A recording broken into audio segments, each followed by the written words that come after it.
Great. Thank you very much. I know it's been a long day, so without further ado, Anthony Scaramucci, please. Victor, how long do you want me to talk for? 45 minutes, so we'll make it a half hour, right? Because these guys want to eat probably, right? So I obviously talked this morning, and most of you were here this morning for my presentation. So I'm going to say a couple of minutes and talk a little bit about what happened today to give you a sense for how crazy Washington is, and then take questions. We can talk about the economy, we can talk about the Fed, we can talk about the macro situation. People were asking good questions this morning about North Korea, Russia. I think the most interesting relationship the United States has right now is actually with Japan. The Abe-Trump relationship is a very interesting relationship. I was there the day that the two of them got together at Trump Tower during the transition. I was also there for the phone call from the Obama State Department saying, please stop meeting with world leaders until you become president. So we can talk a little bit about that. But in the 3 to 5 minutes that I want to talk, what happened today? There was an American serviceman killed in Niger. The first move was the Democrats tried to pin that on the president. And so there was a military operation taking place in Niger. Most of the thing was classified, so there's no reason to go into that. But what we do in Washington is we have this excessive blame exercise. And so several Democratic senators tried to pin the special operations situation on the president, when in fact the president had very little to do with it. It was something that was planned during the Obama administration. It was literally just being followed through by the American military. The second thing that happened, which has been happening over the last 4 or 5 days, the president went to offer condolences to the widow of one of the fallen heroes. And of course, obviously, it got politicized. The Democratic Florida Congresswoman went out and attacked the president, and then obviously the widow had some words to say about the president, and the president's known as a guy that punches back. And that wasn't even the most complicated thing about it, but what was more complicated is the guy that fired me, John Kelly, who is an American hero, and I have no hard feelings that he fired me. I mean, that's fine that he fired me, but he learned what it's like for the first time to actually stand at the podium at the White House, because you're no longer the four-star general. You're no longer the guy that can command the troops, or the troops are going to obey you and listen to you. You're in that hornet's nest of Washington where it's he said and she said, and they're microanalyzing every sentence. And he's been getting ripped on for the last 3 days because he came across to half his audience. And guess what? That's what happens in Washington. No matter what you say from the podium, half the audience is actually going to hate you. He used a Shakespearean quote describing an empty barrel. And you may remember that from your Shakespeare in your 8th grade English class, where Shakespeare said that the empty barrels make the loudest sounds. They make the most noise. And so he said that about the Democratic congressman, and what was the dog whistle there?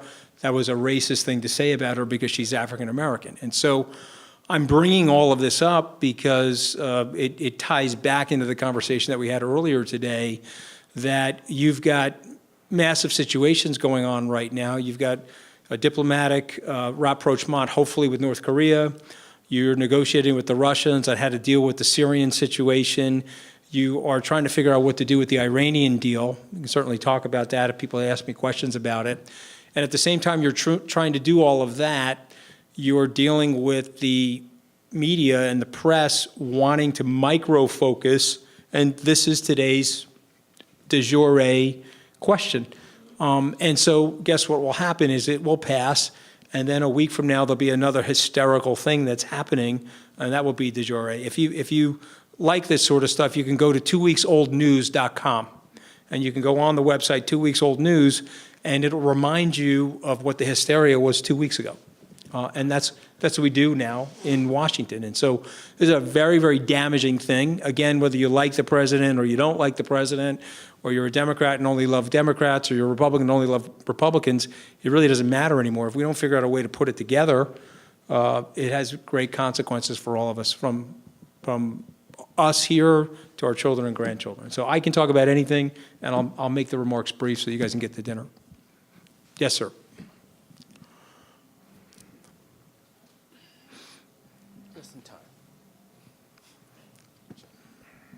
I hope I don't need to stand. I hope I don't need to stand. You don't need to stand. Oh, great. And by the Okay. way, for those of you, I am standing, in case you didn't know. Okay? I mean, this is not a Mayor Bloomberg podium, just so you know. His podiums are always like, go ahead, I'm sorry. Okay. It's a question on North Korea and Yeah. slightly linked to Iran. On North Korea, from a strategic perspective, if you look at it from three perspectives here, from North Korea, the reasonable thing to do is to arm up and get weapons that can hit the US. From the US perspective, the most reasonable thing to do is to go to war now before North Korea can hit the US.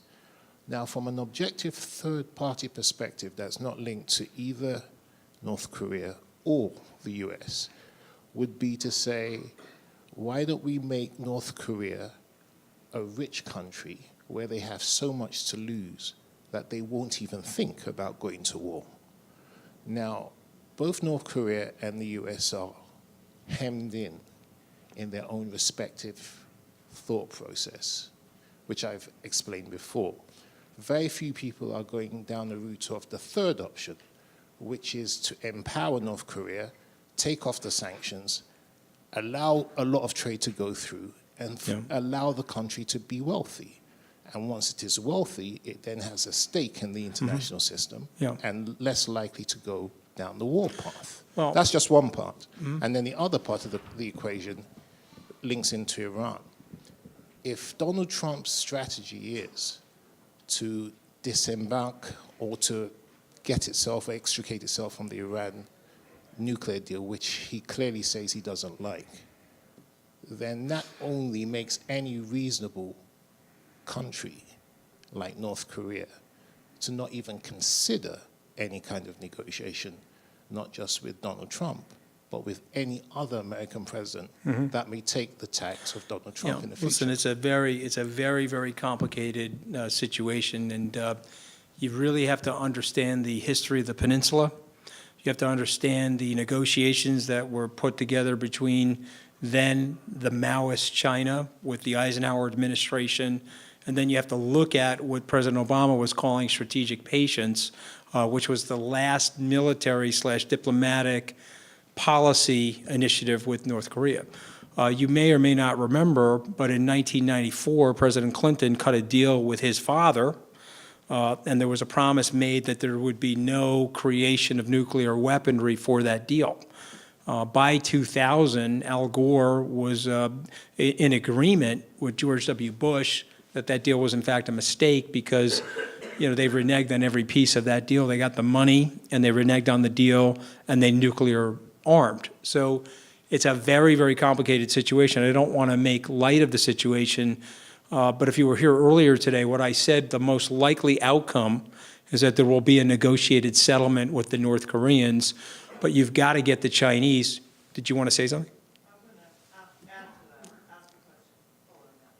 Okay, yeah, let me, just 2 minutes and then I'll take your question. But just, you have to understand that like North Korea traditionally since 1953 is a buffer zone for North Asia with the northern part of China. And so China up until 1979 was basically a desolate, impoverished country running a communist footprint that was an absolute disaster leading to 60 million deaths under Chairman Mao. It wasn't until Deng Xiaoping took power that you've seen this renaissance, and in 35 years, they've grown it to a $13.5 trillion economy, and by 2035, they'll be larger than the United States. And they should be larger than the United States if you just look at the math and the number of people that are in China. But they wanted that as a buffer zone. So in order to make North Korea a rich country, you've got to get the Chinese to accept it as a rich country. The Chinese have allowed that family to destroy North Korea. There's been a famine there for 35, 40 years. Tens of millions of people have died. Most of that population is still not getting internet traffic or social media traffic or broadcast traffic from outside of North Korea. If you pick up your phone and you try to find North Korea on Google Maps, you'll see that there are no roads because they blocked Google Maps from ascertaining navigation in North Korea. So it's a very, I'm probably being too long-winded, but on the North Korea question, there are two prongs to it. Number one, what you're suggesting is the right thing to do, and I predict that that will ultimately happen, but you've got to get the Chinese on board. Because right now, the Chinese aren't there yet. And so what he's worried about, he's probably 30 years old, but he's wickedly smart. People that think he's not smart are not paying close enough attention. He knows that his days are numbered if he doesn't figure out a way to spin into a Western orbit. Because at the end of the day, once China feels more comfortable not having a buffer zone, known as North Korea, they're going to take him out. And so what he's super worried about is how does he develop a relationship with the West, which is why he's shooting rockets at the West. So that's a very, very complicated situation, and I do believe that it will get a negotiated settlement. On the Iranians, it's a totally different issue. And I don't have enough time to explain it to you, but what you have to understand is that the Iranians have been out of the table in the Middle East for 40 years. Kissinger and Nixon made a decision after the Yom Kippur War and the 73 crisis, the 67 war and the Yom Kippur War, to back Sunni regimes in the Middle East. They cut the Soviets, pushed them out of Egypt, and cut them out of the transactional activity in the Middle East. Biggest mistake of the Obama administration and Susan Rice, letting them back in. But they were cut out, and the reason they focused on the Sunni situation is they had the Shah of Iran. And so they had the Shias under control under the repressive regime of the Shah of Iran. You remember the 1953 coup where we put him in power. The CIA eradicated the democratic leadership there, put him in power. Carter made a very big mistake letting Khomeini come back from London to Iran. These are very, very complicated things. But now what Obama was trying to do is he was trying to balance the power in the Middle East by empowering the Shia relative to Sunni. But they're a very small percentage of the population in the Middle East. And the way he cut the deal with them, it was actually very unfair to the other parties that have been playing alongside of the United States. He cut them into $150 billion worth of frozen assets that he released, and he's given them a path to nuclear weaponry over the next 10 years. So it's very similar to what President Clinton did in 1994. So the reason why President Trump wants to decertify the deal is that he's trying to move the access back to the Sunnis, because he's now very confident. And I don't know if you guys are paying attention to what's going on in Riyadh right now, but there's an investor conference in Riyadh where most of the major American investors are at that conference. He believes, and Jared Kushner believes, and members of the State Department believe, that the Sunnis are ready to transact with the Israelis on the Palestinian situation. So again, I'm all over the map, but let's go over Korea. My prediction is that we do get a settlement there. I do believe that Xi and Trump will work on that and leave that regime in power, and that regime will get richer as a result of the negotiation with the West. On the Iranian situation, I think that's still an open question. Clearly, the Israelis do not want Iran empowered with the bomb. And so they've done everything they can to scramble their centrifuges. They've hacked into their system. They've killed their nuclear physicists through the Mossad. And they will continue to do that. And Trump wants to destabilize them further. Now, the bad news is that deal was cut with 6 nations, America being one of the 6 nations. And the other nations are European, and they don't want to give up on the deal. So it'll be a very interesting thing to play out over the next 6 months. But I do think that the North Korean situation will be abated by this time next year. You'll have a peaceful solution. You were going to say something. I'm sorry. If you look at North Korea from the Asian perspective, it presents itself slightly different. I think China has always played the long game. They're not in any short-term games. They're in a long game. They studied Russia very carefully. They saw what happened to Russia, that the West promised them that there will be a buffer zone. There is no buffer zone anymore. In their perspective, I'm not saying they're right or wrong, but that's what the Chinese feel could happen to North Korea. And if you look at with this whole drama where everybody just looked at North Korea, the Chinese pretty much cleared a lot of the way of their interests in the South China Sea. And if you listen to Asia, then a lot of people there say this could be a trap that Xi has set up. that if these guys bombs around and he happens to go onto American territory, even somewhere on an island, that will be the big question that a lot of the allies of the United States will then look at and say, okay, so now what happens? Are they going to come to the rescue of Guam or not? And that will or could potentially change the geopolitical game in that region. And I think it's at least an interesting thinking exercise if that could be the case. Listen, because I was there for 11 days. I had top secret clearance. You can learn a lot in 11 days. There's no question that what you're saying is inside the Nash game theory permutational outcome. But I think that if there's a missile attack on Guam, there will be a 100% retaliation by the United States. And so I predicted there will be no missile attack on Guam. Because what the Chinese, if you're correct, what the Chinese will look for is what the U.S. does, because that'll tell you what the U.S. is going to do with Taiwan.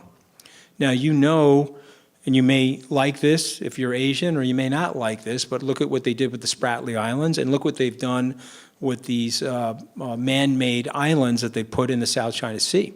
And so the Chinese, and I really recommend, if you guys have an interest in this stuff, read the book Destined for War by Graham Allison. He's the dean of the Kennedy School. And he takes 16 episodes throughout global history where there's a superpower and there's a rising secondary power. And in the 16 times that that's happened in the last 3,000 years, there has been a global conflict 12 of the 16 times. He calls it the Thucydides trap. The historian that wrote about did I pronounce it right? I'm not sure if I pronounced it right, but the historian that wrote about the Peloponnesian War. As Athens was rising, Sparta got upset and hit Athens and caused the war.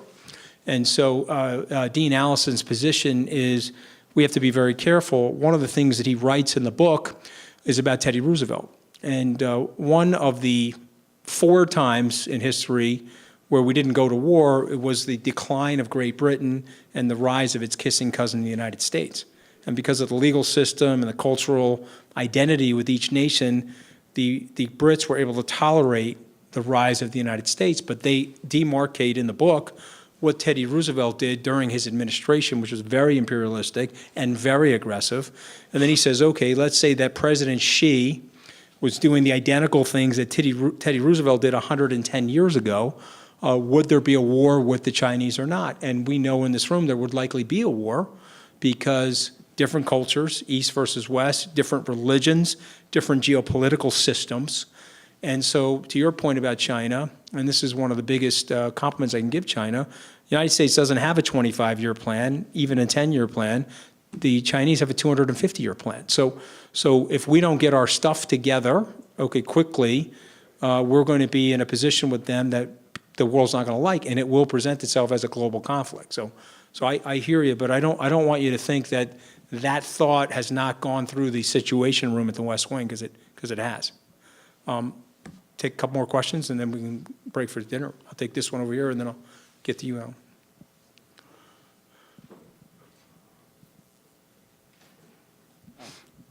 Thanks very much.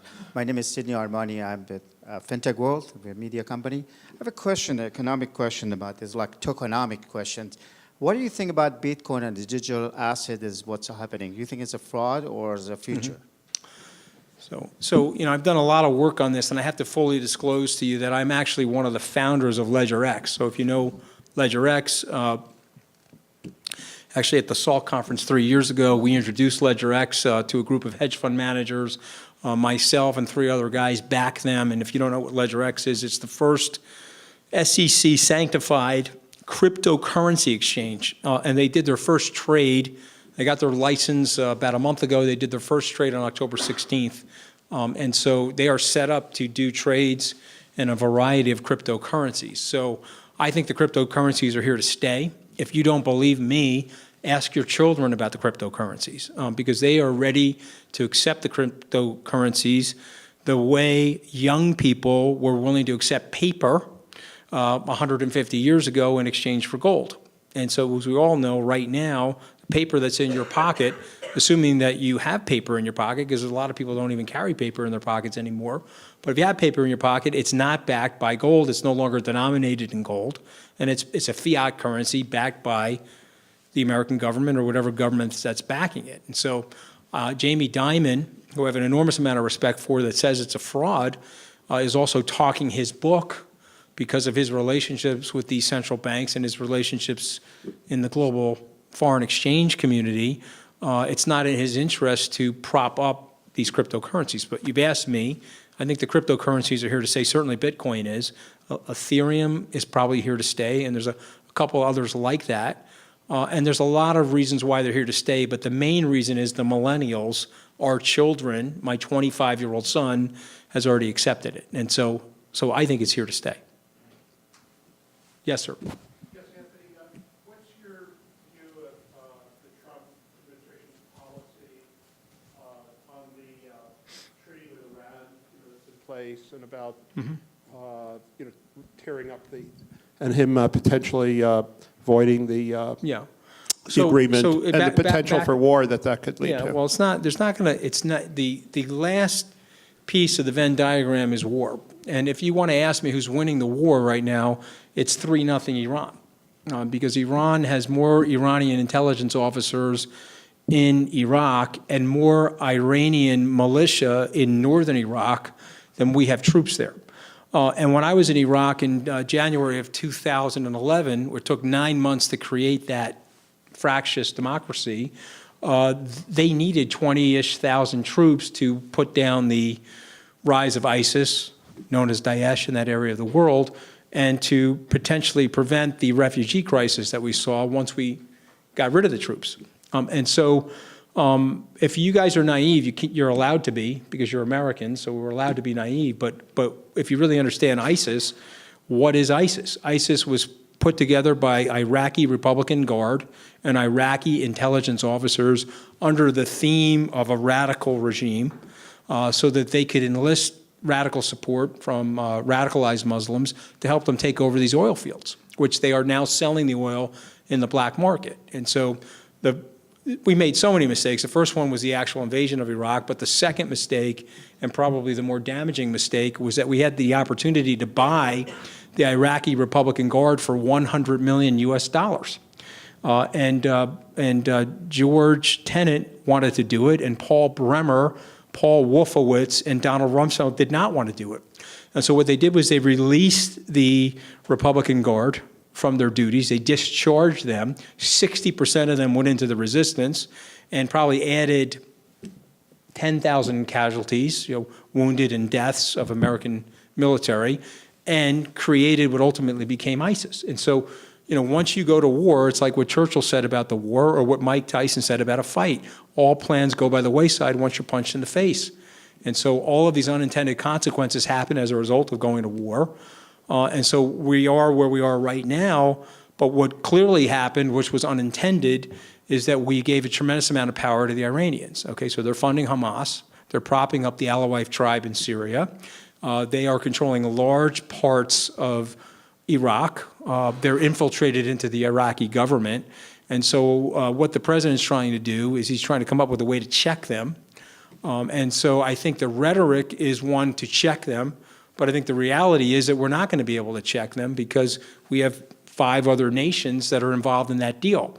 So the most likely outcome will be we'll work alongside of the Israelis to disrupt their nuclear program. And hopefully, if we can, we'll find a way to create a rapprochement with the Russians, which is totally fascinating to me because we always figure out a way to, when necessary, the United States figures out a way to create a rapprochement with the Russians.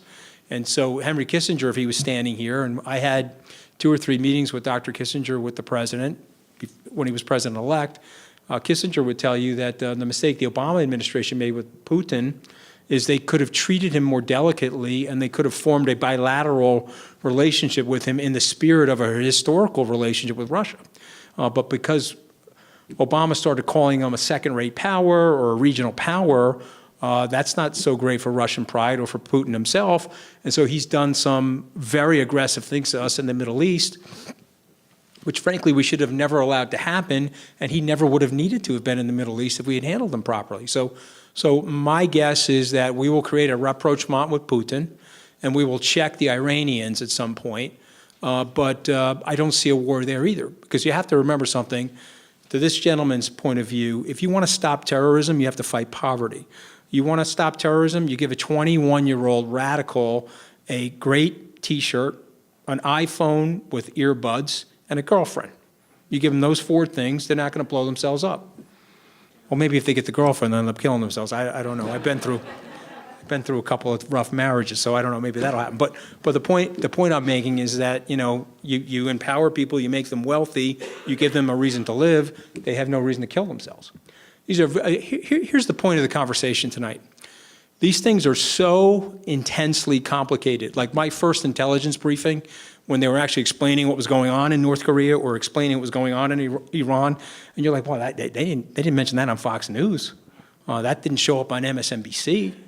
So my point is that what's really going on and what you're hearing about what's going on, there's a very wide chasm usually. But again, I predict no war there either. Here's one thing, and again, you could like the president or you could dislike the president, but I can tell you there was one meeting I was in, and I can't give the details. I'm walking out of the meeting, and he looks over at me, and he says to me, and I'm the warmonger, meaning there were decisions that were made inside the meeting, and he looked over at me, and he's like, and they're calling me the warmonger. And the point being is that he's a father, he's a grandfather, he likes planet Earth, he likes being alive, and he wants to preserve planet Earth for his grandchildren. He has no interest in going to war. And this is in the paper, so I'll mention it to you, the deliberation to put 4,500 troops, and we were talking about this morning, you've been to Afghanistan, so have I.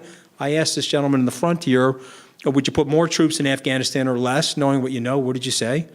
Put more. Okay, so the president had to deliberate about that, and he put 4,500 troops. It'll likely go up another 4,000 or 5,000. But if you saw the deliberation and you saw the intensity of that deliberation and his unwillingness to put people in harm's way, young children, which are frankly my children's ages, I mean, that was the one painful thing. I was in a military barracks in Iraq, 2011, and I was on the elliptical working out, and I went to take a sip of water. So I got off the elliptical, I was working out, we're in Baghdad. I go to the water fountain to sip the water, and I look up, and there's these pictures up on the wall. And it was all of the fallen heroes, men and women, of that brigade. It was a memorial to them from their fellow servicemen and women. And I have to tell you, I was very moved by it because these are the ages of my children. I mean, they're 18, 19, 20, 21 years old. And you're looking at the list, and you can't have that feeling. You can't be a compassionate, loving, feeling person and want to put those people in harm's way. And so again, you can like the president or dislike him, but the notion that he's a warmonger, I soundly and roundly reject. I've been in too many meetings with him to tell you that he's a warmonger. He's far from a warmonger. Can I take a couple more questions? We know the president, he's more a lover than a fighter. But let's make a little fun. We're in Vegas. The other top story, which we can't get away from, you went to a prestigious law school. What's going on with these sexual harassment cases with these guys? It's like, it's right, it's left, one thing, there's all these people. Is these sexual harassments or these allegations, are these new, old, and is this the story? Are we going to see more people coming out for more people? And is this going to be with us, or how long is this story going to last? It's a really good question. I was with Warren. I mean, this is really going to get me in trouble, right? These guys are recording it. So and I'm like one of the best name droppers you'll ever meet. So I'm in Hollywood a couple of weeks ago, and I walk into this guy's house, and Warren Beatty is there. Now all of us are more or less old enough to remember Warren Beatty, and so we're talking about Harvey Weinstein, and he says, you know the difference between charming and creepy, Anthony? I said, no, because it's the way you look. Okay, now I'm in trouble, okay, because I said that on a plane. But my point is that came from Warren Beatty. It was funny, but my point is that, like, it's going to be with us. It's going to be with us permanently. And, I'm not here to protect Bill O'Reilly, but I know Bill O'Reilly personally. And I'm not here to say what he did or he didn't do, because I honestly don't know. But I am here to say that once the floodgate opened on him, if somebody stubbed their toe in front of him and they fell into him, and they were losing their career, and they thought it would be a way to make some money on the way out, they went after him because he became a very easy target. And by the way, he could have caused it himself. I'm not here to say that he didn't do that. I'm not here to protect him or defend him. But here's what I am here to say is that we know the difference between, and I'm being serious now, we know the difference between charming and creepy. And a lot of these guys are creepsters, and so they're going to get what they deserve. So I do think it's going to be here for a long period of time. Yes, sir. Bill Gates, a few weeks ago, said the four major threats to mankind, and I'd like to know what you and President Trump think. Four major threats to mankind are a threat of thermonuclear war, cybersecurity threats, and then biosecurity threats, and threat of climate change. So of those four, Bill Gates said that biosecurity threats, microbes are the #1 enemy of mankind. So is Trump aware of that? Is he concerned about these four threats, or does he diminish climate change and say the other three are being handled by my national security staff? Okay, but this is like another thing that I think is a misnomer about the president. So he's getting that briefing. He's probably not getting it every day like President Obama or President Bush took it, but he's getting that briefing probably 4 times a week, and that briefing is loaded with all of this sort of information. I've seen the briefing. You have cybersecurity threats in the United States that are real. Everybody's under attack. The adage is that there are 2 types of companies, those that know that they've been attacked and those that have been attacked and don't know that they've been attacked, but there's no company that hasn't been attacked. There's dedicated resources and these other sovereign nations that are attacking our military assets, our intergovernmental agencies, our agencies, the White House, et cetera, et cetera. So you can't live naive and not think that that's a major issue. On climate change, I always get myself in trouble. I was in Oxford last week, and someone asked me about climate change. The kids were aghast at what I said.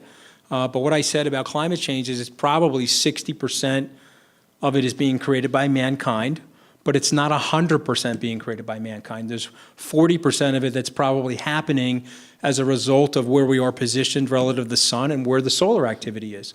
And if you go to Silicon Valley or you ask any of these guys to really strain out the politics and depoliticize the conversation about the climate, they will tell you that there's a lot about the climate that they don't necessarily know.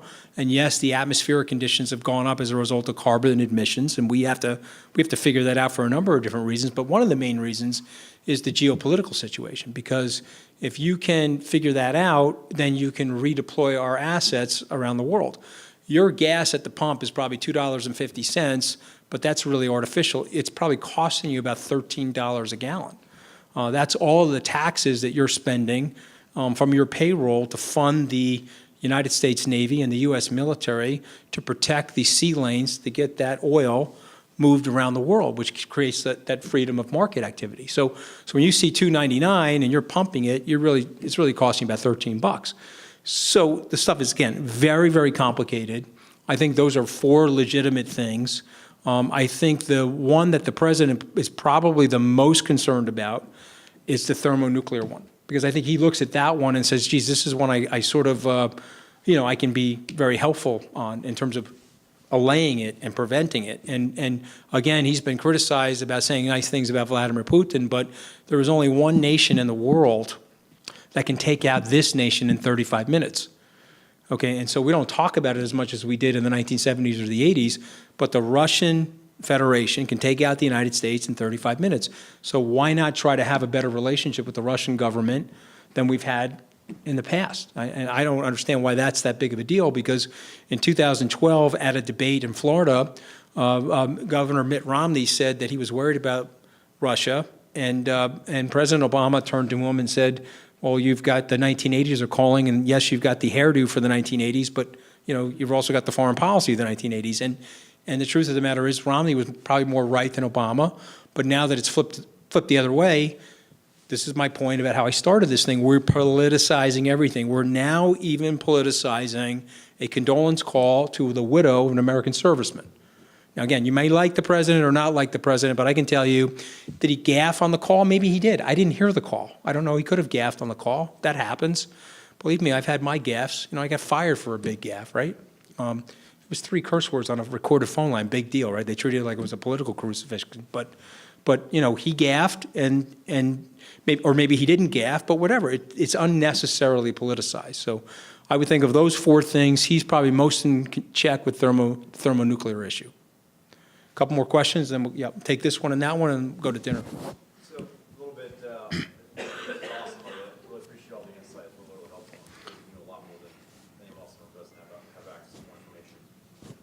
My question is related to artificial intelligence and Watson. Does the president or do they look at that sort of stuff, or you can't comment at all? Or I'm just kind of curious to know. He gets into ethical, questions and concerns, and we never talk about. I'm just kind of curious to know if they look at it at this point. Well, let me just put it to you this way: is that people that are close to the political situation in our country, you want to get something done in the country, it's got to go through the Department of Defense. And so, you want to create the internet. DARPA created the internet.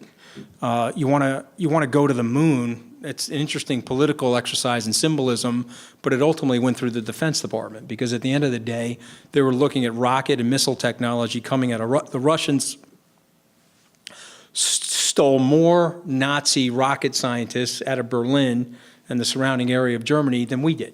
We got Werner von Braun and a few scrubs. They got most of the great missile scientists because Stalin wasn't stupid. He got there ahead of us, and he started picking those guys off. Okay, now, you guys probably know your history, but what happened on the 5th of October, 1957? Anybody remember? Yeah, so what happened is they launched Sputnik. This thing does absolutely nothing. It has not even any capabilities other than sending a beeping radio signal back to Earth, and it's picked up by NORAD. And we have a freakazoid freak attack in the United States, and we formed NASA. And so why am I bringing all this up? Because you really have to understand the context of all this stuff, is that we spent $25 billion, 1969 going to the moon, and we created $1.6 trillion of positive externalities for the American economy. You didn't just pick up Tang, Post-it notes, and aluminum foil. I mean, you got GPS, you got all different types of technology, cellular technology, and guess what? You got artificial intelligence because at the end of the day, this phone that you're carrying has more computational power than Cape Canaveral, then known as Cape Kennedy, and Houston Mission Control. This phone has more computational capability than those 2 large frame computer centers that put those 17 people on the moon, or the 16 people on the moon. And so the artificial intelligence has been really defined by the Department of Defense. And so I'm not going to talk about it, but you know that machine learning and self-machine learning is a very, very powerful tool. And you know that there are people like Elon Musk that are super worried about it because it could take on a thought process of its own. If you want to read a really fun book, it just came out. Dan Brown, that wrote the Da Vinci Code, I just finished his last novel called The Origin, and it's a very interesting take on artificial intelligence. So not only are we close to it, but to give you comfort as an American citizen, I think we are way far ahead of everybody as it relates to it. Way far ahead. I'll take one more question, and then we'll break for dinner. Yes, sir. Thank you. So back to cryptocurrency. Well, there are observations that probably provoke more debate. So an economist told me, who worked, and I forgot the guy's name, he worked for a big macro fund. He said his observation, or the studies show that the strongest currencies in history were accompanied by a strong military, which I think kind of backs up the next comment, which is, it seems to me that above a monopoly on use of force, the biggest power that we give to our government is control of our currency. We saw China's reaction recently to use of Bitcoin and other cryptocurrencies, and then something similar in South Korea. I guess my personal view is cryptocurrency. I mean, there's a utility if you know the other party, and then maybe for black market activities. But on a broad scale, governments have too much invested in control of their currency to yield that. So if this was 2012, I would say to you that you're 100% correct. that the process of central banking authority, the process of a military backing a currency, the reason why the United States will continue to have the global reserve currency is related to the U.S. military and the fact that the most important commodity in the world is still priced in U.S. dollars. That's crude, coming out of the Middle East. And that was a deal, people remember their American history. Ibn Saud, the founder of Saudi Arabia, cut that deal with Franklin Roosevelt in 1933. And by the way, that's in the book, Destined for War, because most of the most important commodities were priced in British pounds, and they were moving away from British pounds to the U.S. dollar, and the Brits accepted it. They didn't go to war with the United States over that. And so everything that you're saying is true, and I accept it, and if it was 2012, I would 100% agree with you. But now that it's 2017, I'm watching something happen that you either are going to demographically accept or not, and maybe we'll both be right, but I think the cryptocurrencies are here to stay because the level of suspicion, what the baby boomers have done to the civilization, the baby boomers, which I'm a member of, we have failed as a political class of people. And we've done it across the world, okay? Maybe with the exception of China because they've got their growth rate up, but they're still living in an autocracy in China. But the baby boomers in general have failed the civilization. They've overpromised their generation. They've overspent. They've overborrowed their generation. And you have a broad group of government skeptics that live in the millennial generation. And as the millennials are taking power, they're going to start to take on more market share in these cryptocurrencies. And one of the things they love about the cryptocurrencies is that they really can't be manipulated by the government. One of the things that saved the United States and the West, frankly, was our ability to manipulate the U.S. dollar after the global financial crisis. And so cryptocurrencies, we know markets can move them, but there's no Federal Reserve for any of these cryptocurrencies, and the millennials like it. So we may both be right, but my guess is by the time we get to 2027, there'll be bigger market share of cryptocurrencies. It'll be beyond the black market. It'll be beyond what it's currently trafficking in. And yes, you're right, governments will put some restrictions on it, but what do we know about things that the government restricts? How about pot? What do we know about it?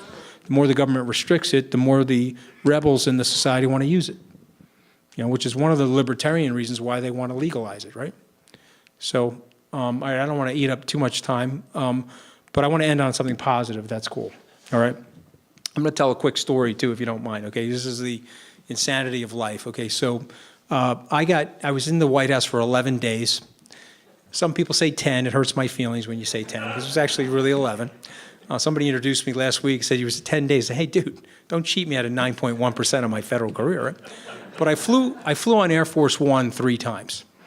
And so the president is a germaphobe. Did everybody know that? The president's a big-time germaphobe, if you know anything about the guy. So I'm in the Oval Office at the Resolute desk, and there's something there about his father. And he says, here, take a look at this, Anthony. And I went like this. I went to lick my finger, and I went to put it on the page. He, karate chopped my hand. He's like, that is absolutely disgusting. He takes out the hand sanitizer, sanitizes my hands. You can't lick your hand in front of the president. So now we're on Air Force One. We're heading to Youngstown, Ohio. He invites me because there's a big Italian community out there. And I'm in the the first thing about Air Force One is that, look, it's Air Force One, right? So I called Jim Mattis. I'm like, look, I got to get out to that plane before everybody else. I want to tour the plane. Can you get one of the Air Force guys to take me through the plane? He's like, no problem. So I toured the entire plane. And now I'm in the cabinet area where they let the assistants to the president sit. And Keith Schiller, the president's bodyguard, comes out. He says, hey, Ant, the president wants to see us. Okay, no problem. So I go into the president's cabin. So he has his residence in the front part of the plane, and then he has his working area, which, you've probably seen, all these presidents wear the bomber jacket, and they're sitting behind the desk. And so I'm sitting across the desk from him, and I've got a sore throat. And I'm a little hoarse, and I'm experiencing a little bit of laryngitis. And so he's looking at me, and he starts backing up. He's backing up. He says, are you sick? I said, I don't know. I think I have a little bit of laryngitis. Maybe I've been talking too much. He goes, no. You're sick. You look sick. So he presses the button, and this naval admiral comes in, this great-looking guy with a 32-inch waist. He's completely perfect, right? He walks in. He's been taking care of these presidents, for the last 12 years. He's a naval admiral, but he's a general practitioner. And the president looks at me and says, "Yeah, get him out of here. Go fix this guy. He's sick." So I get up, and now you guys may know this. I didn't know this, and it's not classified. So, they take me down the corridor to Air Force One, and they open up these 2 sliding doors, and there inside of Air Force One is a hospital room. It's fully, geared hospital. They have like a Murphy bed-like hospital table. God forbid they have to operate on the president. This guy is a surgeon, general practitioner. He's got 2 male naval nurses with him. And they've got the president's blood up in the wall, his blood type, God forbid. And I'm in the thing, and he says, "Okay, open your mouth." So I open up my mouth. He says, "Okay." He says, "Turn around." I said, "Turn around?" He says, "Yeah." He says, "Turn around." He says, "Pull down your pants." I said, "Pull down my pants?" I says, "No, I got a sore throat. I don't want a prostate exam, right?" So now I just want you to picture me. This is everything you need to know about life and your mortality, okay? I've got my pants down, okay? And I've got my boxers down now too, so my behind is hanging out. We're traveling at 41,000 feet, and he takes a gigantic hypodermic needle and he sticks me in my left cheek. So I let out a yelp, and what the hell is going on? He says, "I'm not done yet." He hits me again. And so he gave me a shot of cortisone, and he gave me a shot of penicillin. And he said to me, "Look, I'll tell you what, right now, tomorrow morning, the cortisone is going to take care of the inflammation on your larynx. You're not going to have any laryngitis. And you probably have strep throat, but I gave you enough penicillin to kill a horse. And so I guarantee you by tomorrow morning, you're going to feel 100% better." And he was right. By the next morning, I was 100% better. I was like hugging him, we're on the next trip. My point of bringing up this story is that it's an absurd story. But it really is everything that you need to know about life and your mortality, and you're just a human being trying to do a job, and that's ultimately what all these people are. We have all of these great expectations for our political leaders and our public servants, but at the end of the day, they're all fallible human beings, and they're just trying to do the best they can. So I predict that we'll get a lot of things right in the Trump administration. And if we don't get a lot of things right, the good news is what I said earlier today is that the technological movement of the society is progressing geometrically and exponentially, and so we're going to be okay anyway. We just have to wait for these massive technological waves to hit us in terms of creating the abundance from an immunotherapy perspective, ending chemotherapy, from an agriculture perspective in terms of what we're able to produce, food in a society, to creation of fresh water all over the world.